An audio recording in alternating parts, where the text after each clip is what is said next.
Today, I'm here to claim that we live in a dictatorship.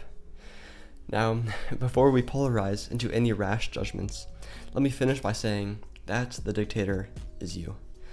You are the dictator of how you appreciate these 5 sensory worldly experiences.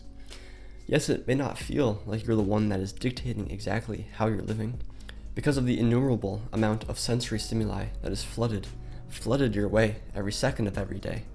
However, you and you alone are the ones in charge of how you react to this information, these environments, the circumstances, and the people that come your way. So yes, I'm not claiming you to be the sole dictator of what may come your way, but rather how you perceive, interpret, and ultimately react to said stimuli. And with that, the goal of the dictator is no different than one in government or politics. One must take in stimuli and react in ways that are harmonious to one's goals. The world will always be sending you sensory stimuli for you to take in or ignore. And while there are nuances to this, the core concept is that even the dictator cannot firmly control what information comes their way, what circumstances arise, what people one may interact with, or what environments one finds themselves in.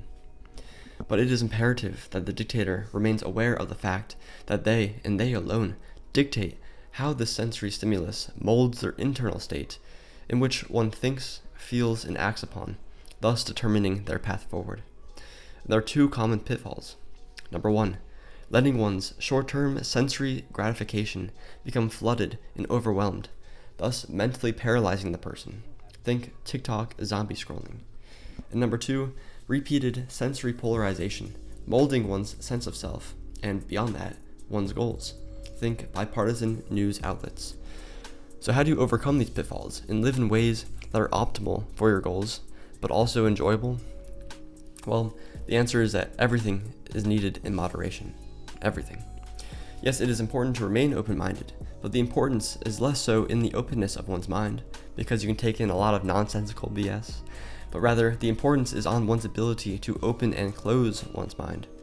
Having this level of internal control means that you can be open to listening to arguments posed by the conflicting side of where you currently stand, but being able to close the stream of stimuli, digest what you took in, filter through what aligns with your moral compass, and excrete the rest.